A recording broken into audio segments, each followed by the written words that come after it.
आजकल वैसे यही होता है कि पहले, चाहे वो लव मैरिज में हो चाहे अरेंज मैरिज में हो, होती दोनों में ये चीज है कॉमन। क्या पहले हम जब किसी से बात करते हैं तब हम दूसरे सामने वाले पर्सन को सब कुछ अच्छा अच्छा दिखाते हैं कि फिक्र भी करनी है, ठीक है ना, बार बार बात भी करनी है, ना टाइम हो तब भी बात करनी है, और उसके बाद में उसको स्पेशल फील करवाना है, ठीक है ना, रात रात भर जाग के बात करनी है, काफी टाइम निकाल लेते हैं। फिर जब जैसे ही शादी हो जाती है उसके बाद में ये प्रॉब्लम्स में कन्वर्ट होना स्टार्ट हो जाती हैं चीजें। क्यों होती हैं? क्योंकि आपने पहले एक, जैसे होते हैं ना कि सिक्के के दो पहलू होते हैं, आपने सिर्फ पहला ही दिखाया होता है, वो भी अच्छे अच्छे वाला। जब आप प्रैक्टिकली ये चीजें करनी स्टार्ट कर देते हो तब आपको प्रॉब्लम फेस करनी पड़ती है। तो प्रॉब्लम जब फेस करनी पड़ती है तब आप डरते भी हो। एक तो डर सबसे बड़ी प्रॉब्लम है हमारे में। अगर छोटा सा कोई झगड़ा हो गया, या तो घर में ढिंडोरा पीट देंगे कि ऐसे हो गया वैसे हो गया। अब आप एक चीज मान लो कि आपने शादी की है, तो उसके बाद में एक रिस्पॉन्सिबिलिटी होती है। जब फेरे लगते हैं तो ये चीजें भी होती हैं, वो मंत्र वगैरह जो होते हैं वो चीजें अलग हैं, लेकिन साथ में आपने जो चीज आप समझ रहे हो कि रिलेशन को अच्छे तरीके से चलाने के लिए ये चीजें जरूरी हैं। वो चीजें क्या हो सकती हैं? अंडरस्टैंडिंग बहुत जरूरी है किसी भी रिलेशन को चलाने के लिए, अच्छा रहने के लिए, खुश रहने के लिए, खुश रखने के लिए ये चीजें बहुत जरूरी है। अब ज्यादा क्या बात करनी है इसके बारे में, कुछ प्रैक्टिकली चीजें जो प्रैक्टिकली मैंने रिलेशनशिप देखे हुए हैं उनमें से बात कर लेते हैं। मेरी एक फ्रेंड है जिसकी ऐसे ही 4-5 साल पहले शादी हुई। अब काफी खुश मिजाज लड़की थी वो, और ये नहीं है कि काम नहीं करती थी, पढ़ाई की है, अच्छी जॉब थी उसकी, सैलरी भी अच्छी पैकेज था, लेकिन लव मैरिज के चक्कर में उसने सेक्रीफाइस किया। कोई बात नहीं, प्यार है मेरा, और अच्छे अच्छे सपने देखे हुए थे, तो शादी हो गई। अब उसके बाद में क्या होता है कि शादी होने के बाद 1-2 साल अच्छा चला, उसके बाद में प्रॉब्लम्स आनी शुरू हो गई। कई चीजें जो ऐसी होती हैं, जब स्टार्टिंग में आप अगर अपनी वैल्यू रखनी है तो स्टार्टिंग में कुछ गलतियां जो आप करते हो, कोई बात नहीं, कोई बात नहीं, नेक्स्ट टाइम देख लेंगे, लेकिन अभी कुछ नहीं कहना। जब ऐसी कुछ चीजें होती हैं तब आप, जो चीज आपकी एक लिमिट है, आप वो पहले ही लिमिट क्रॉस मत करने दो, ठीक है ना। एक बाउंडेशन रखो, ये क्रॉस हुआ तो ये होगा। अब अपने पार्टनर से तो खुल के बात कर सकते हो इसके बारे में। अगर हाँ चलो मान लो वो सेकेंडरी है कि अगर आपका पार्टनर ही आपकी बात को अंडरस्टैंड नहीं कर रहा, तो वो रिलेशन आपको भी पता है वो कितना टाइम चलेगा और कैसे चलेगा। रो रो के चलाना है तो चाहे सारी उम्र चला लो। अगर आप एफर्ट कर रहे हो और आपका पार्टनर जो है वो एफर्ट नहीं कर रहा है, तो वो रिलेशन चलेगा तो सही, लेकिन कैसे और कितने टाइम चलेगा वो आप खुद ही समझदार हो, समझ सकते हो। और कई कई घरों में ऐसा होता है कि जैसे मेरी फ्रेंड की जो स्टोरी है उसमें यही था कि वहां पे उसकी मदर इन लॉ भी है, फादर इन लॉ भी है। तो क्या होता है कि जैसे ही शादी हो गई उसकी, तो पहले पहले तो ये नॉर्मल लगा कि उसकी मदर इन लॉ बोल देती थी कि अगर वो, उसका हस्बैंड अपनी वाइफ की केयर करता था, तब उसकी मदर इन लॉ बोल देती थी कि अपनी वाइफ के पीछे लगा रहता है, माँ को भूल गया, बाप को भूल गया, अब हम हमारी नहीं फिक्र करता। अगर जैसे 2 साल बाद वो बीमार हो गई, उसको फिजिकली कोई प्रॉब्लम हो गई, तो उसको रेस्ट के लिए बोला डॉक्टर ने। तो अब उसका हस्बैंड जो था काफी अच्छा पर्सन है, तो उसने क्या किया कि चलो ठीक है, मेरी वाइफ बेचारी थक जाती है, तो वो कई बार उसका सर दबा देता था, कई बार उसकी टांगे दबा देता था, क्योंकि अच्छा बंदा था वो। तो उसने क्या करना है, उसकी मदर इन लॉ ने बस वही चीजों को उठा उठा के बोल देना कि उसका कर रहा है मेरा भी कर, तू वो कल की आई है, तुझे ऐसे करवा रही है, तुझे गुलाम बना लिया है, ये वो।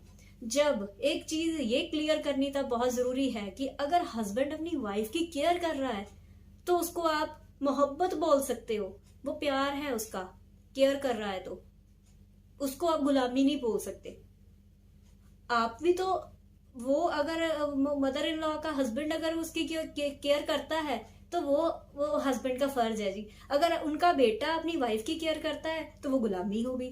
ये चीजें तब भी नहीं बोली तो आगे बहुत प्रॉब्लम क्रिएट हुई। कहीं जाना है, ठीक है, तो उसमें भी ये प्रॉब्लम आ जाती थी। वाइफ बोलती थी कि घूमने जाना है, उसके मदर इन लॉ बोल देती थी कि नहीं, तू वाइफ के साथ बाद में जाना, पहले मुझे गुरुद्वारे मत्था टिका के लेके आ, पहले मैंने जाना है। तो ये चीजें भी हो सकती हैं कि आप इकट्ठे चल सकते हो। घूमने जाना है तो वो गुरुद्वारे वाला टूर भी हो सकता था, वहां पे भी हस्बैंड वाइफ इकट्ठे थे, लेकिन नहीं, फिर वो अपने हस्बैंड को भी बोल सकती थी, लेकिन नहीं, उन दोनों में बस प्रॉब्लम क्रिएट करनी थी। जैसे आपने कुछ अच्छा अच्छा सोचा होता है, आज हम टाइम स्पेंड करेंगे, आज हम यहाँ घूमेंगे वहां घूमेंगे, ये खाएंगे पिएंगे, हमारे बीच में और कोई तीसरा नहीं होगा, कोई टेंशन नहीं होगी, नो फोन कॉल्स वगैरह वगैरह। तो ऐसे ही जब कोई बीच में और कोई प्रोग्राम आ जाता है, कोई और प्लान आ जाता है, तब जो हमने सोचा होता है जब उसके उल्टा हो जाता है, तब हमारा माइंड डिस्टर्ब हो जाता है, तब गुस्सा भी आता है और सिचुएशन आउट ऑफ कंट्रोल भी हो सकती है, काफी कुछ होता है। चलो ठीक है, तब भी ये चीज क्लियर हो गई कि चलो कोई बात नहीं। जब ये चलो कोई बात नहीं आ जाती है ना, जब आप एक बार वो करने लग जाते हो ना कि ठीक है चल कोई नहीं, फिर देख लेंगे, फिर देख लेंगे, फिर देखते देखते के चक्कर में काफी चीजें बिगड़ जाती हैं जो पीछे हो रही हैं। ठीक है ना। अब ये चीजें जो हो चुकी हैं, अब उनको चेंज नहीं किया जा सकता, और अब जो हो रहा है उसकी लाइफ में वो सबसे ज्यादा डेंजरस है। अब ऐसा हो चुका है, ऐसी सिचुएशन आ चुकी है कि हस्बैंड को यही नहीं पता लग रहा है सही क्या है गलत क्या है। वो ना तो वाइफ से बात ढंग से करता है, क्योंकि उसकी मम्मा ने ये बोल दिया है, क्योंकि उसका हस्बैंड तो अब फॉरेन चला गया है। लेकिन अब क्या हो रहा है कि बस उसकी माँ से बात होती है, वो अपने ससुराल में बैठी अपने हस्बैंड का वेट कर रही है कि चलो ठीक है, नाराजगी, अगर कोई आपसे लड़ता है झगड़ता है, ठीक है ना, और उसके बाद में वो गुस्से से आपको कुछ गलत वर्ड बोल देता है, तो उसका मतलब ये नहीं होता है कि वो आपका सच में बुरा चाहता है। वो इसीलिए आपको गलत बोल सकता है, गुस्से में अगर कुछ बोल दिया, वो गलत इसीलिए ही बोल सकता है कि हो सकता है वो आपकी फिक्र ज्यादा कर रहा हो, ये भी हो सकता है उसके दिल में आपके लिए प्यार ज्यादा हो। लेकिन अगर तीसरे बंदे ने कुछ उठाकर बोल दिया भी, नहीं आपका तो ये चल रहा है, ये प्रॉब्लम है, तेरी बहू की मेरे साथ नहीं बन रही है, तेरी वाइफ की मेरे साथ बन नहीं रही है, वो प्रॉब्लम क्रिएट करती है, वो घर का काम नहीं करती। अरे आपने कोई बाई थोड़ी लेके आए हैं आप, ये घर का काम नहीं करती है, तो क्या हो गया, उसके आने से पहले आप काम नहीं करते थे, डिपेंड हो गए आप उस पर। वो आजकल की लड़कियां जो हैं, पेरेंट्स ने ऐसे रखा होता है कि बेटा बेटी में कोई फर्क ही नहीं किया होता है, जहां पे बेटा पढ़ता है वहीं पे बेटी को भी पढ़ने के लिए लगाते हैं। जो चीज बेटा लेता है उससे अच्छी चीज और महंगी चीज बेटी को लेके देते हैं। और घर के काम के लिए पढ़ाया थोड़ी होता है किसी ने। अगर अच्छी पोस्ट पे है, ठीक है, जो खुशी से काम होता है ना, वो काम करने में मजा ही अलग होता है। लेकिन जो आप फोर्सफुली काम करवाते हो ना, उसका कोई बेनिफिट नहीं होता, ना आपको होगा, ना करवाने वाले को होगा, ना करने वाले को होगा, किसी को नहीं होता। तो ऐसी धीरे धीरे सिचुएशन आउट ऑफ कंट्रोल होती जाती हैं और होते होते एंड आ जाता है डिवोर्स पे। क्योंकि जब कम्युनिकेशन गैप आ जाता है ना फ्रेंड्स, तब प्रॉब्लम चाहे छोटी सी हो, लेकिन वो प्रॉब्लम का सल्यूशन बिना बात किए नहीं निकलता। जब तक आप बात नहीं करते तब तक इसका कोई एंड नहीं होता। क्योंकि चाहे बात छोटी सी है, लेकिन जब आप बात करोगे, आप अपनी प्रॉब्लम बताओगे, सेकंड पर्सन अपनी प्रॉब्लम बताएगा, तब क्या होगा, तब उसका कोई ना कोई हल पक्का निकलेगा। लेकिन जब आप हल निकालने के मूड में ही नहीं हो, बस सिक्के का एक पहलू देख रहे हो, अगर किसी ने बोल दिया ये बुरा है तो आपने मान लिया ये बुरा है, तो आपकी नॉलेज कहाँ, घास चरने थोड़ी जाएगी। तो आप अपने आईक्यू लेवल से क्यों नहीं सोचते कि ये सच में सही है। जिस पर्सन से आप प्यार करते थे, आपने एक रिलेशन स्टार्ट किया है, तो उस रिलेशन को निभाना आप ही के हाथ में है ना। अब ये तो है नहीं है कि बस ठीक है, आपको किसी ने बोल दिया, जैसे मान लो अभी ड्रिंक की बात कर लेते हैं। कोई जॉब पे जाता है 9 to 5, लेकिन शाम को आता है तो थका हारा होता है और बोलता है कि मैं थक गया हूँ, अभी 2-4 ड्रिंक लगा ही लेता हूँ, थकावट उतर जाएगी। तो आपको क्या लगता है, सच में थकावट उतर जाएगी? उस ड्रिंक का नशा ऐसा होता है कि आपको थोड़ी देर के लिए सुरूर आ जाता है और आप भूल जाते हो कुछ भी। लेकिन कहाँ भूलते हैं, आजकल तो मैंने ऐसे शराबी देखे हुए हैं जो पीने के बाद और इमोशनल उनके बाहर आते हैं, बाहर उभर के। तो ये चीज आपको अच्छी तरह से आप अंदर से जानते हो कि ड्रिंक करने के बाद मेरी लाइफ आगे कितनी है और मैं कैसे जोन में जा सकता हूँ, मैं क्या कौन कौन सी प्रॉब्लम फेस कर सकता हूँ। अरे जिस बंदे को अपनी फैमिली की परवाह नहीं है, अपनी परवाह नहीं है, वो किसी और की परवाह क्या करेगा? ठीक है ना? तो ऐसे ही ये रिलेशन चलते हैं। अगर आप रिलेशन को टाइम दोगे, समझोगे, तभी ये रिलेशन अच्छा चलेगा, अच्छा निभेगा। क्योंकि एक लाइफ पार्टनर ही ऐसे होते हैं, सब कुछ खत्म हो जाने के बाद बीवी बच्चे होते हैं जो आपके, वो आपका साथ नहीं देते। वो अपने अपने अपनी अपनी लाइफ में सेट हो जाते हैं।